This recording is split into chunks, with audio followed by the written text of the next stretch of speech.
kakak-kakak semua, jumpa lagi dalam program persiapan guru sekolah minggu, program kerjasama YKB GKI TV dengan Bina Warga. Dalam program ini, kita akan mempersiapkan pelayanan yang Tuhan percayakan untuk kita melayani adik-adik.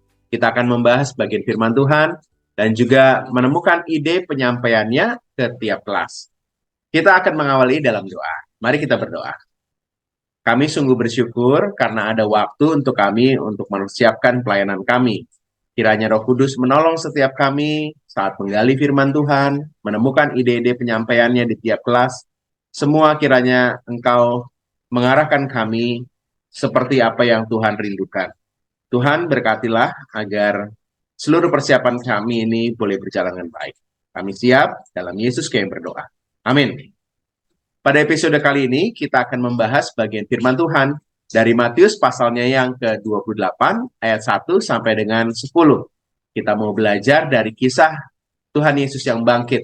Kita mau memperkenalkan adik-adik dengan Tuhan yang hidup. Mari kita menggali firman Tuhan. Kakak Pendeta Santi akan menolong kita untuk menangkap pesan firman Tuhan dari Matius pasal yang ke-28 ayat 1 sampai dengan 10. Kakak Pendeta Santi, silakan. Terima kasih Kak Pendeta Hendra. Mari kakak-kakak kita membuka Alkitab Injil Matius pasal 28 ayat 1 sampai 10. Diberi judul Belajar dari Kisah Kebangkitan Yesus, Tuhan Hidup. Demikian yang menjadi materi ajar kita pada episode kali ini. Saya baca untuk kita semua. Perikop bacaan diberi judul Kebangkitan Yesus. Setelah hari Sabat lewat, menjelang menyingsingnya fajar pada hari pertama minggu itu, pergilah Maria Magdalena dan Maria yang lain menengok kubur itu. Tiba-tiba terjadilah gempa bumi yang hebat, sebab seorang malaikat Tuhan yang turun dari langit datang ke batu penutup itu dan menggulingkannya lalu duduk di atasnya. Wujudnya bagaikan kilat dan pakaiannya putih bagaikan salju. Penjaga-penjaga itu pun gentar ketakutan dan menjadi seperti orang-orang mati. Akan tetapi malaikat itu berkata kepada perempuan-perempuan itu, "Janganlah takut, sebab aku tahu kamu mencari Yesus yang disalibkan itu. Ia tidak ada di sini, sebab ia telah bangkit, sama seperti yang telah dikatakannya. Mari, lihatlah tempat ia dibaringkan. Segeralah pergi dan katakanlah kepada murid-muridnya bahwa ia telah bangkit dari antara orang-orang mati.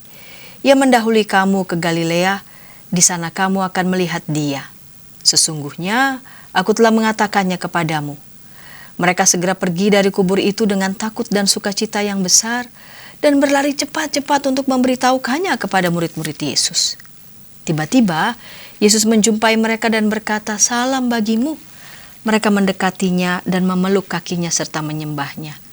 Kata Yesus kepada mereka, "Jangan takut. Pergi dan katakanlah kepada saudara-saudaraku supaya mereka pergi ke Galilea, dan di sanalah mereka akan melihat aku." Ya, kakak-kakak yang dikasih Tuhan, judul materi ajar kita pada episode kali ini adalah belajar dari kisah kebangkitan Yesus, Tuhan Hidup. Nah, kakak-kakak yang dikasih Tuhan, di sini tentang kebangkitan Yesus dan yang menjadi saksi mata menurut kesaksian Injil Matius setelah hari Sabat lewat menjelang menyingsingnya fajar pada hari pertama minggu itu, pergilah Maria Magdalena dan Maria yang lain menengok kubur itu. Ya, jadi memang peristiwa kebangkitan itu kan bukan peristiwa sekadar peristiwa ya, melainkan peristiwa yang mencengangkan, yang membuat orang bisa tersontak kaget.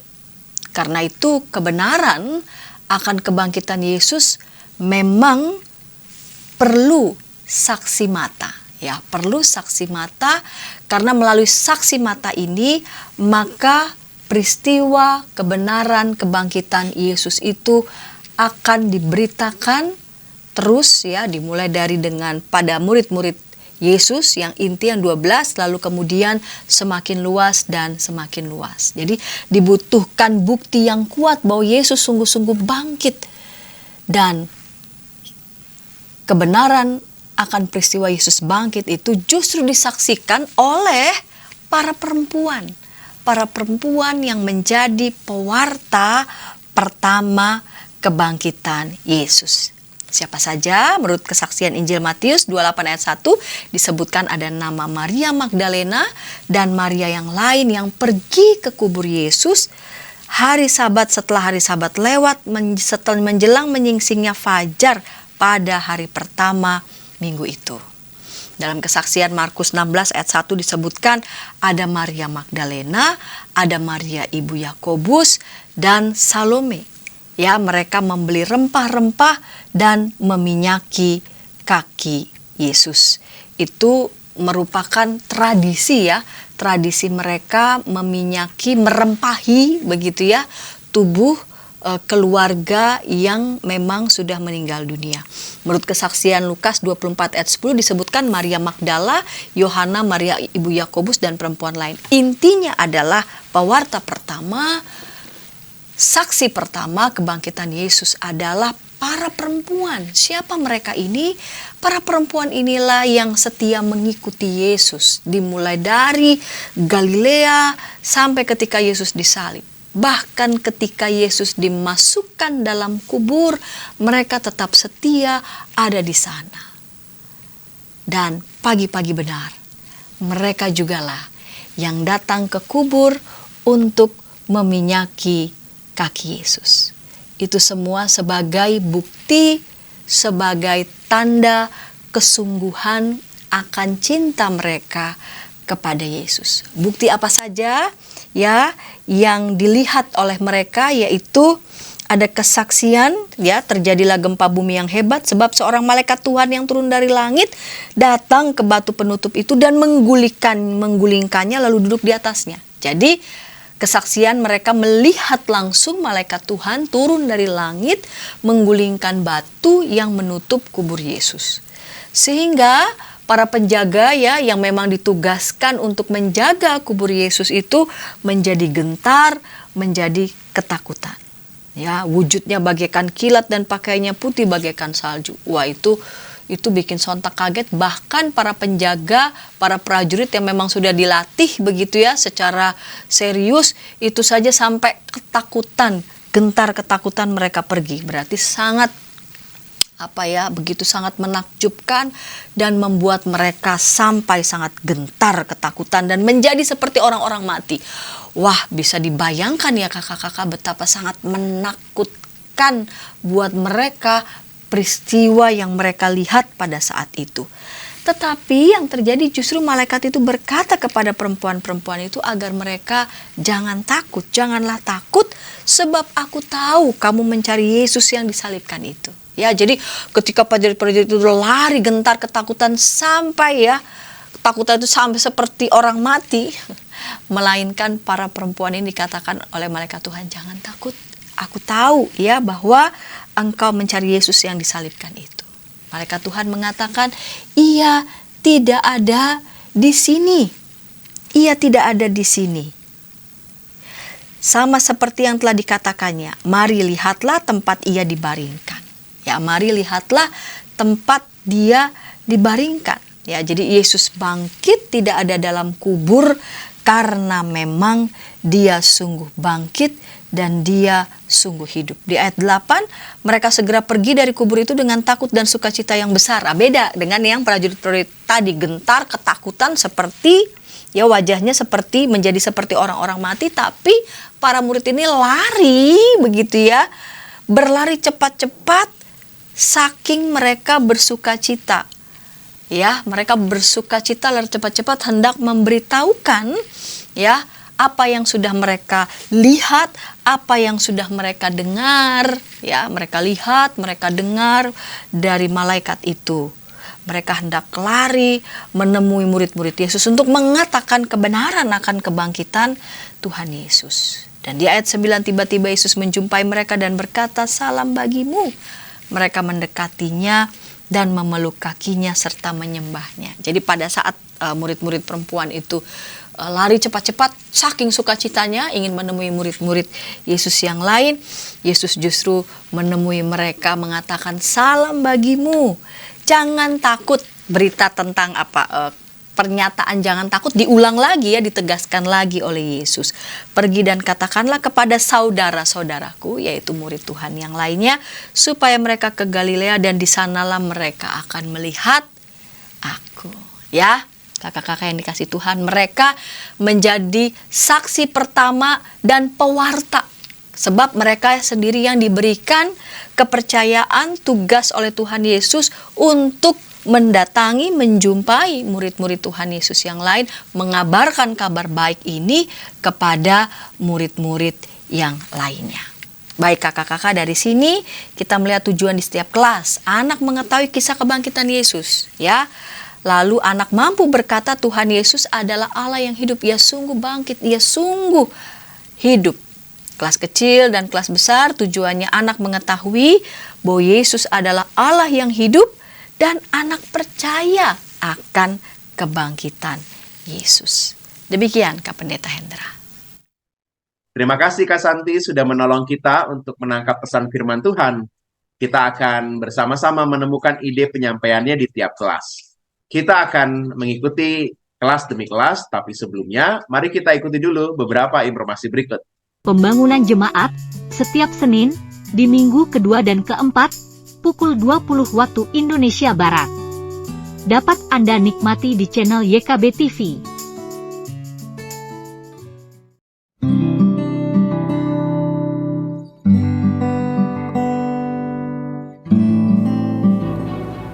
Hi folks, this is Daily Spirit for Youth, a daily devotional that helps you grow closer to God and apply His Word to your life.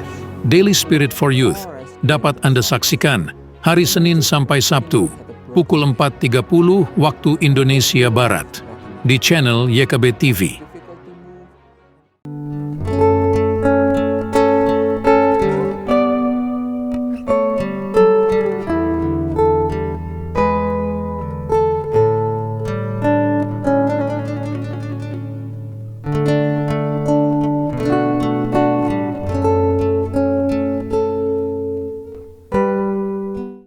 Masih dalam program persiapan guru sekolah minggu, kita sedang membahas Matius pasal yang ke-28 ayat 1 sampai dengan 10. Kita sedang membahas kisah tentang Tuhan Yesus yang bangkit, dan kita mau memperkenalkan adik-adik dengan Tuhan yang hidup. Kita akan membahas ide penyampaian cerita ini di kelas Balita. Ada Kak Biner. Kak Biner akan menolong kita. Silakan Kak Biner. Shalom kakak-kakak semuanya, kembali lagi bersama dengan saya, Biner dari Cianjur.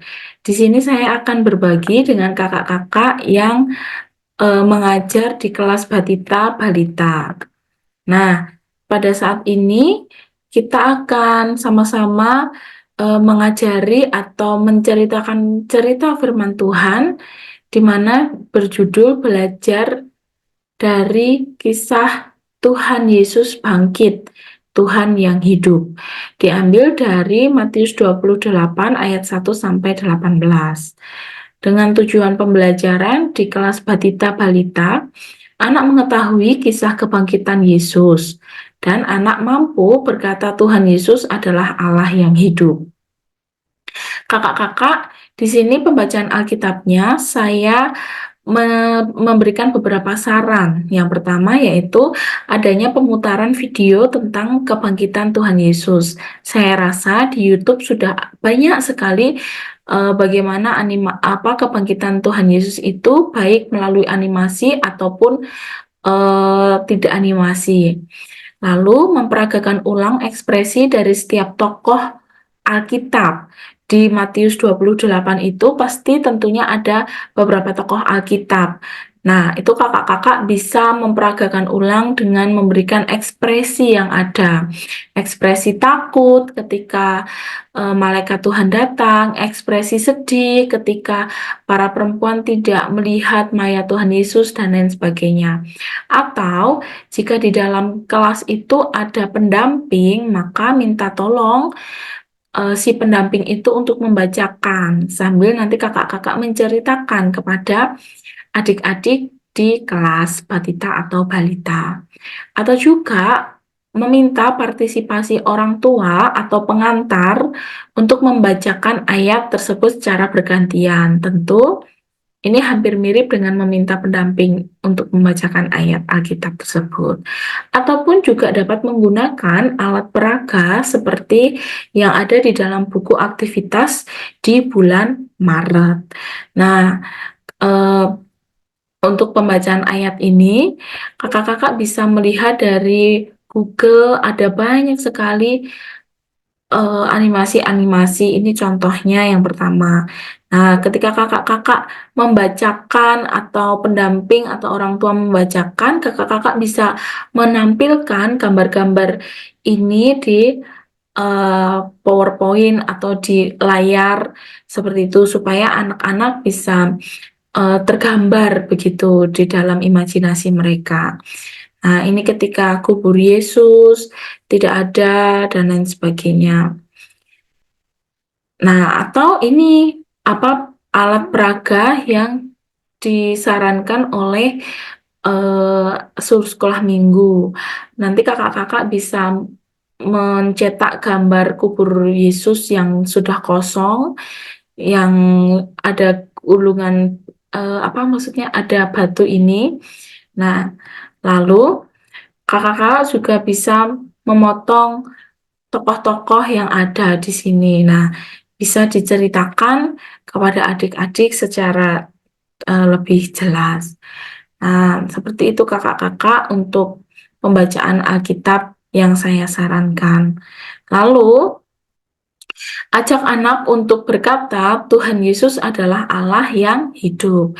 Dan diakhiri dengan membuat aktivitas, membuat kipas dengan urutan peristiwa kebangkitan Yesus seperti ada dalam buku aktivitas Suruh Sekolah Minggu di bulan Maret. Nah, kakak-kakak ini bisa langsung mengeprint gambar yang sudah ada di buku aktivitas bulan Maret ini, sehingga tinggal nanti adik-adik diminta untuk mewarnai dan juga menggunting, ya. Kan ada orang tua ataupun pendamping ataupun pengantar nanti bisa bekerja sama untuk menggunting bersama dan menempel di kelas. Nah, sehingga hasil akhirnya adalah seperti ini. Nah, begitu ya kakak-kakak, selamat berkarya, selamat mempersiapkan diri untuk melayani adik-adik di sekolah minggu. Barangkali kakak-kakak sendiri punya ide bagaimana untuk mewartakan cerita firman Tuhan itu kepada adik-adik, dipersilahkan. Tuhan Yesus memberkati. Terima kasih Kak Biner sudah menolong kita untuk mendapatkan ide di kelas balita-balita. Kita akan beranjak ke kelas lain, tapi sebelumnya mari kita ikuti dulu beberapa informasi berikut. Dari gungkungan malam gelap, nyanyikanlah nyanyian baru setiap hari Rabu pukul 12 waktu Indonesia Barat. Dapat Anda nikmati di channel Lagu Rohani YKB TV. Kita jumpa dalam acara pembangunan jemaat. Pembangunan jemaat setiap Senin di minggu kedua dan keempat pukul 20 waktu Indonesia Barat. Dapat Anda nikmati di channel YKB TV.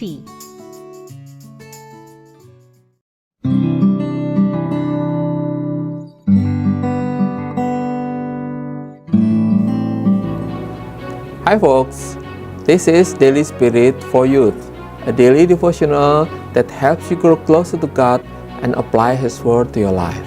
Daily Spirit for Youth dapat Anda saksikan hari Senin sampai Sabtu pukul 4.30 waktu Indonesia Barat di channel YKB TV. Masih dalam program persiapan guru sekolah minggu, kita sedang membahas kisah kebangkitan Tuhan Yesus. Kita mau memperkenalkan adik-adik dengan Tuhan yang hidup. Matius pasal yang ke-28 ayat 1 sampai dengan 10 kita menjadikan dasar firman Tuhan yang kita akan bagikan kepada adik-adik. Kita akan membahas ide penyampaian cerita di kelas kecil 1 sampai dengan 3 SD. Ada Kak Rahel. Silakan Kak Rahel. Halo kakak-kakak, bersama saya Rahel. Kita akan mempersiapkan bahan kita untuk mengajar anak-anak di sekolah minggu, terkhusus anak-anak di kelas kecil. Dan pada saat ini, Kita makin adalah belajar dari kisah Tuhan Yesus bangkit, yaitu Tuhan hidup. Untuk kelas kecil, kita mempunyai tujuan, yaitu yang pertama, anak mengetahui bahwa Yesus adalah Allah yang hidup. Lalu yang kedua, anak-anak percaya akan kebangkitan Yesus dengan mau menceritakan kisah kebangkitan Tuhan Yesus. Nah, kalau tadi di awal video kita sudah melihat pembahasan tentang firman Tuhan, kita juga mau membahas sedikit tentang bagaimana cara atau metode untuk kita bercerita kepada anak-anak di kelas kecil, terkhusus untuk bahan bacaan kita yang sesuai dengan Injil yang disampaikan. Yang pertama, kita bisa menggunakan metode bercerita dengan alat bantu peraga, yaitu berupa gambar. Gambar yang bisa disampaikan lewat gambar cetak ataupun lewat handphone atau tablet yang diperlihatkan kepada anak-anak. Gambarnya apa saja yang bisa diperlihatkan? Kita bisa memperlihatkan gambar kuburan kosong. Ya, ada kuburan kosong yang menjadi penanda bahwa Yesus sudah tidak ada di dalam kubur itu, bahwa Yesus sudah bangkit, tidak ada orang di dalamnya. Lalu berikutnya bisa juga kita pergunakan alat peraga, yaitu beberapa perempuan yang datang untuk melihat Yesus. Mereka yang dalam keadaan berduka, yang dalam keadaan sedihnya, datang untuk melihat Yesus. Mereka yang datang tapi akhirnya tidak menemukan. Ya, kita bisa menggunakan alat peraga itu untuk menunjukkan siapa sih yang berperan dalam kisah ini. Lalu berikutnya, kita juga bisa menggunakan gambar emoticon gitu ya, yang menggambarkan sebuah perasaan. Yaitu perasaan yang bagaimana? Perasaan yang dari sedih akhirnya menjadi sukacita. Yang tadinya berduka akhirnya diganti dengan sukacita. Nah, kita bisa memperlihatkan ada perubahan gitu. Kalau dari Injil yang kita sama-sama baca, kita melihat bahwa perempuan-perempuan yang datang itu datang dalam keadaan yang sangat tidak baik-baik saja.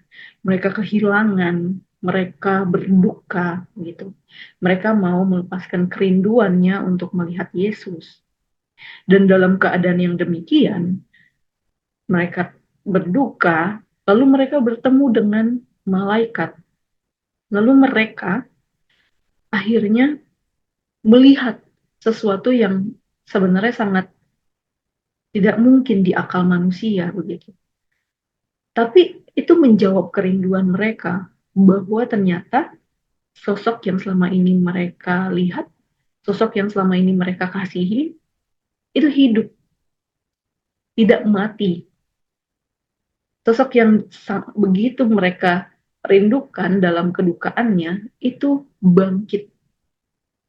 Nah, bagian inilah yang perlu juga kita tekankan ketika nantinya menyampaikan firman kepada anak-anak di kelas kecil. Bahwa ada sebuah perubahan perasaan, ada sebuah perubahan sikap dari yang tadinya hopeless, yang tidak ada harapan, yang berduka, sedih, tapi lalu mendapatkan kabar dari malaikat bahwa Yesus bangkit. Kabar yang memberikan kekuatan, penguatan, dan sukacita bagi mereka. Itu metode untuk bercerita kepada kelas kecil. Dan poin penting firman yang bisa kita sampaikan setidak-tidaknya ada 3. Bahwa yang pertama, tadi perempuan datang ke kubur Yesus dalam keadaan yang berduka. Ada suatu kondisi kehilangan begitu. Lalu yang kedua, baik malaikat maupun Yesus menyampaikan jangan takut. Kakak-kakak, ini hal yang sangat menarik. Kenapa? Karena Terlepas dari mungkin kita tidak tahu bagaimana kelihatannya malaikat dan juga Yesus pada saat itu sehingga mereka ketakutan, tapi yang satu hal yang pasti, perasaan ketakutan itu juga bisa kita pahami karena mereka menghadapi sesuatu yang tidak masuk di akal manusia, dan dalam keadaan yang tadi, dalam keadaan yang berduka, keadaan yang tidak tahu harus apa, lalu mereka dipertemukan dengan sosok yaitu malaikat dan Yesus. Dan ini sangat menarik bahwa dalam keadaan yang demikian, yaitu keadaan yang kalut, pesan Yesus yang pertama kali adalah jangan takut. Yesus menyampaikan bahwa inilah aku, inilah Yesus. Kita tidak perlu takut. Ini bisa menjadi nilai yang baik untuk menyampaikan kepada anak-anak juga bahwa dalam keadaan yang tidak mudah, yang kalut, Yesus sampaikan untuk jangan takut karena ada Yesus di situ. Karena kita berhadapan dengan Yesus. Lalu yang ketiga, poin penting firman berikutnya adalah tadi, bagaimana kita menekankan respon penerima kabar. Ada sebuah kabar baik, gitu. Kabar baik bisa saja disampaikan. Di sini kita melihat kabar baik itu Yesus bangkit. Tapi yang penting adalah bagaimana responnya. Kita bisa saja menerima kabar baik, tapi respon itu tergantung bagaimana kita menerimanya. Kita melihat di sini bahwa yang tadinya gentar, yang tadinya kalut, tapi akhirnya bersuka cita dan mau memberitakan. Inilah sebuah respon. Dalam tadinya keadaan yang gentar, direspon dengan ya mungkin masih takut gitu ya, masih tidak percaya, tapi direspon dengan sukacita dan direspon dengan mau memberitakan kabar tersebut. Kakak-kakak, inilah bagian poin-poin penting yang bisa kita sampaikan kepada anak-anak kelas kecil, gitu. Lalu selanjutnya kita bisa melanjutkan dengan sebuah kegiatan. Kita melanjutkan pembelajaran ini dengan sebuah kegiatan, yaitu kita bisa mendiskusikan. Mungkin anak-anak kelas kecil kalau sudah bisa diajak diskusi, kita ajak diskusi. Kita diskusi tentang perubahan sikap hati yang tadi sebelum dan sesudah mendengar kebangkitannya Yesus. Sebelum dan sesudah mereka mendengar kabar baik. Kita diskusikan itu. Gimana adik-adik? Kalau tadi kita lihat perempuan-perempuan ini datang dengan muka yang bersedih begitu. Tapi akhirnya mereka bersuka cita ketika menerima kabar kebangkitan. Mereka bahagia. Ini sebuah perubahan yang bisa kita diskusikan. Nah, ajakannya untuk anak-anak kelas kecil itu juga bisa, salah satu poinnya adalah menuliskan perubahan apa yang mau dilakukan. Tadi kita mungkin melihat bahwa tujuannya itu adalah anak-anak bisa menceritakan kebangkitan Yesus, ya. Menceritakan kembali, memberitakan kabar itu. Nah, bagaimana konkretnya? Apakah terus anak-anak diminta untuk berfirman, begitu ya, dalam kehidupan sehari-hari? Sebenarnya tidak selalu seperti itu, tapi justru kita bisa menceritakan kebangkitan Yesus lewat perubahan baik yang anak-anak mau lakukan. Jadi anak-anak diajak untuk membuat sebuah perubahan, menyadari bahwa kebangkitan itu menghadirkan suatu perubahan. Dalam firman kita melihat ini adalah perubahan sikap hati, yang tadinya kalut menjadi bersuka cita, yang mungkin tadinya takut akhirnya jadi berani. Kita juga mengajak anak-anak demikian, mau menuliskan perubahan apa yang mau dilakukan. Ini yang bisa kita sampaikan, begitu. Hal ini atau kegiatan ini bisa dilakukan dengan semisal di kelas diberikan sebuah papan yang ada gambar Tuhan Yesus membuka tangannya, begitu, kedua tangannya. Misal di sisi yang kiri, itu bisa diberikan kertas tentang hal-hal apa sih atau perilaku apa sih yang menurut anak-anak atau adik-adik mau diubah. Misal, mereka males untuk bangun pagi, mereka males untuk ke sekolah, kalau dibangunin susah. Itu semisal ketika papa mama meminta tolong atau meminta anak-anak untuk mengerjakan sesuatu, mereka tidak mau. Mereka menolak. Nah, kita bisa mengajak anak-anak untuk melihat bahwa anak-anak pun bisa membuat perubahan. Perubahan yang simpel, yang kecil dalam kehidupannya. Seperti sikapnya. Perubahan sikap bagi dirinya sendiri, mau bangun ketika dibangunin sama orang tuanya.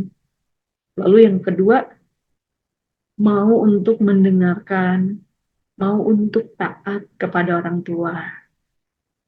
Inilah bentuk sebuah kesaksian, atau tadi yang kita bilang, inilah cara anak-anak untuk menceritakan kebangkitannya, yaitu lewat perubahan hidupnya.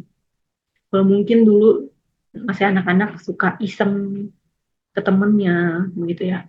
Atau mungkin ada perilaku memukul. Nah, ajaklah anak-anak untuk membuat perubahan. Bahwa anak-anak pun bisa menyatakan kebangkitannya, menceritakan kebangkitan Yesus dengan perubahan yang ada pada dirinya. Demikian kakak-kakak, persiapan kita untuk kelas kecil di sekolah minggu. Dan semoga ini juga yang boleh menjadi refleksi kita bersama sebagai guru sekolah minggu, supaya melalui kebangkitannya kita menyadari bahwa diri kita pun diajak untuk melakukan dan mengalami perubahan. Tentunya mengalami perubahan yang lebih baik lagi ke depannya. Sekian persiapan kita, Tuhan Yesus memberkati. Makasih Kak Rahel sudah menolong kita untuk menemukan ide yang bisa kita gunakan di kelas kecil. Kita akan beranjak ke kelas besar. Tapi sebelumnya, mari kita ikuti dulu beberapa informasi berikut. Dari kungkungan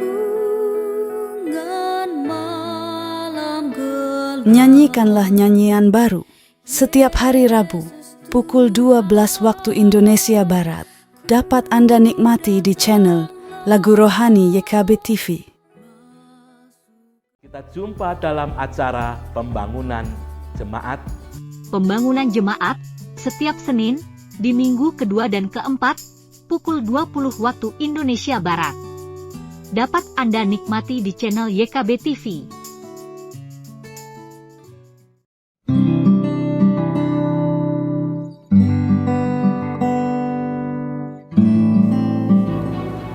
Hi folks, this is Daily Spirit for Youth, a daily devotional that helps you grow closer to God and apply His Word to your life.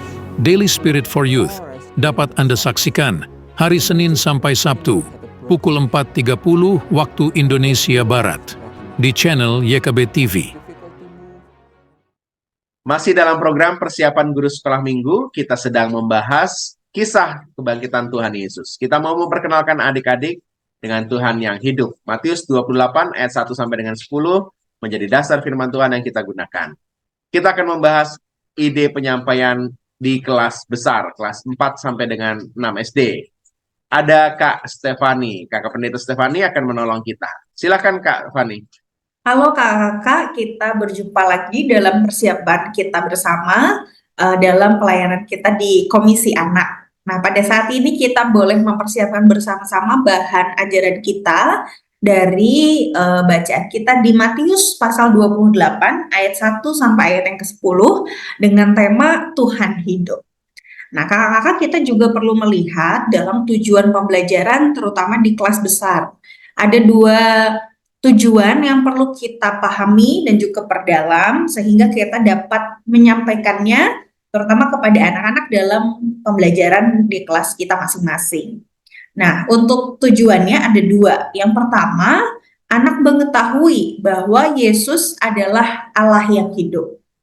Nah, sesuai juga dengan pembahasan yang sudah diberikan, anak-anak diajak untuk melihat tentang bagaimana Yesus yang telah mati di atas kayu salib, tetapi juga bangkit dan hidup gitu ya pada hari yang ketiga mengalahkan maut. Yang kedua, anak percaya akan kebangkitan Yesus dengan mau menceritakan kisah kebangkitan Tuhan Yesus. Jadi tidak hanya mengerti dan mengetahui tentang kebangkitan atau Yesus yang telah hidup, tetapi juga kita mengajak anak-anak untuk mau gitu ya menjadi saksi-saksi dari kebangkitan Tuhan, dari Allah kita, Tuhan Yesus kita yang juga telah hidup. Nah, Kakak, berikut adalah saran atau metode pengajaran yang bisa saya usulkan.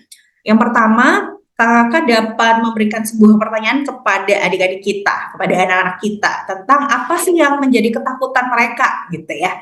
Jadi Kakak bisa memberikan waktu dan kesempatan bagi adik-adik untuk bisa men-sharingkan, menceritakan apa yang menjadi ketakutan kita. Jika kakak juga bisa memulai gitu ya dengan bercerita apa yang menjadi ketakutan kakak gitu ya. Nah, disitulah nanti bisa diperdalam dan juga kemudian kakak bisa masuk dalam juga pembahasan. Ternyata dalam bacaan yang dibaca pada saat ini ada juga orang-orang yang merasa takut. Nah, kakak bisa menunjukkan tentang siapa saja mereka. Kakak bisa menunjukkan gitu ya tentang bagaimana Maria Magdalena dan Maria lainnya gitu ya. Mereka pergi ke kubur pada hari ketiga setelah kematian Yesus. Dan mereka pun terkejut dan juga sekaligus takut. Mengapa? Karena kubur Yesus ternyata sudah kosong. Sudah tidak ada mayat Tuhan Yesus di situ. Nah, itulah yang juga menjadi sebuah ketakutan dari Maria Magdalena dan Maria lainnya. Tapi di tengah ketakutan itu muncullah malaikat dengan memberikan seruan jangan takut. Nah, kakak juga bisa gitu ya menyampaikan kembali kepada adik-adik. Jika adik-adik merasa takut, kemudian orang tua berkata jangan takut ya, kira-kira masih takut apa enggak gitu ya. Nah, di sini Maria Magdalena dan Maria yang lainnya diberikan juga sebuah seruan gitu ya untuk mereka tidak takut. Nah, kakak bisa menunjukkan kepada adik-adik ya ekspresi yang takut, kemudian ada seruan jangan takut gitu ya. Kakak sebenarnya juga bisa menyampaikan mengapa mereka tidak perlu takut. Ya karena Yesus telah bangkit, Yesus mengalahkan maut, sehingga yang ada bukanlah ketakutan, tetapi justru perlu adanya sukacita di tengah kondisi tersebut. Kakak kemudian bisa melanjutkan bahwa Maria Magdalena dan Maria lainnya ini diminta untuk pergi gitu ya, menyampaikan kabar kebangkitannya. Dalam perjalanan mereka berjumpa dengan Yesus. Mereka sujud menyembah Yesus dan Yesus berkata jangan takut. Jadi dapat seruan lagi, jangan takut. Tetapi mereka diminta untuk pergi, menyampaikan kabar kebangkitan Yesus bagi murid-murid, bagi umat ketika itu. Dan mereka mau melakukannya. Nah, kakak juga bisa kemudian menyampaikan ya, kira-kira kalau adik-adik dapat tugas gitu ya, kira-kira dilakukan nggak ya, gitu ya. Misalkan disuruh mama atau papa gitu ya, pergi sekolah minggu, kira-kira pergi sekolah minggu apa nggak mau gitu ya. Saya lebih baik nonton TV atau bermain gadget. Nah, itu juga bisa jadi pilihan. Kakak bisa menampilkan kondisi tersebut gitu ya untuk menunjukkan pada adik-adik bahwa setiap kita tuh juga dapat sebuah tugas gitu ya. Bisa juga melalui orang tua kita yang terus mengingatkan kita untuk pergi ke gereja, sekolah minggu, berdoa, merenungkan firman Tuhan. Nah, itu sebuah tugas. Dan yang terakhir, kakak bisa juga mengambil sebuah contoh-contoh gitu ya, yang terutama soal gadget. Anak-anak dekat sekali dengan gadget. Sekarang rasanya berbagai usia bisa menggunakan gadget. Nah, kakak bisa menyampaikan, kira-kira kalau main gadget itu ngapain aja ya? Mungkin main Instagram, ada yang main TikTok atau YouTube gitu ya. Kira-kira yang dilihat hal-hal yang baik atau hal-hal yang kurang baik gitu ya. Nah, sehingga yang disampaikan juga pengaruh. Kalau yang dilihat hal-hal baik, mestinya yang disampaikan adalah hal baik. Tapi kalau yang dilihat hal-hal yang buruk, yang disampaikan juga jadi buruk gitu ya. Misalkan yang ditonton kata-kata kasar ya pengucapannya, sehingga itu terjadi dalam kehidupan mereka sehari-hari. Bukannya bercerita gitu ya, menyampaikan kasih Tuhan, tetapi justru menggunakan kata-kata kotor untuk menghina teman, untuk menghakimi gitu ya, atau ngebully temannya. Nah, kakak bisa menyampaikan hal tersebut gitu ya. Jadi kalau sekarang kita dekat dengan handphone gitu ya, gadget, kira-kira Tuhan ingin apa ya? Oh, ternyata Tuhan juga ingin agar kita bisa membagikan kabar sukacita tentang kebangkitan Tuhan. Tuhan kita yang hidup, Tuhan kita yang juga mengalahkan maut. Nah, kakak-kakak dalam bagian kelas besar ini tentu dapat diperdalam dengan sharing gitu ya dengan anak-anak, sehingga itu dapat semakin memberikan pengenaan kepada anak-anak. Sehingga dua tujuan yang ingin kita capai itu juga dapat terjadi ya, juga dapat didarapkan kepada anak. Kak, demikian persiapan kita di kelas besar. Selamat mempersiapkan, Tuhan Yesus memberkati. Terima kasih Kakak Pendeta Stefani untuk menolong kita menangkap ide yang bisa kita gunakan di kelas besar. Demikian episode kali ini. Silakan kakak-kakak mengolahnya, semua ide yang ada, dan sesuaikan dengan konteks kakak-kakak semua. Kami berharap kakak-kakak juga bertumbuh dalam firman Tuhan sebelum kakak-kakak menyampaikannya kepada adik-adik. Mari kita tutup episode kali ini dalam doa. Kami bersyukur karena kebaikan Tuhan, ada waktu untuk kami membahas firman Tuhan dan menemukan ide yang bisa kami gunakan untuk pelayanan kami kepada adik-adik. Terima kasih untuk semuanya. Diberkatilah Kakak Pendeta Santi, Kak Biner, Kak Rahel, Kakak Pendeta Stefani, diberkatilah semua orang yang terlibat dalam pelayanan ini. Kami sungguh bersyukur dalam Yesus yang berdoa. Amin. Sampai jumpa minggu depan. Tuhan Yesus berkati.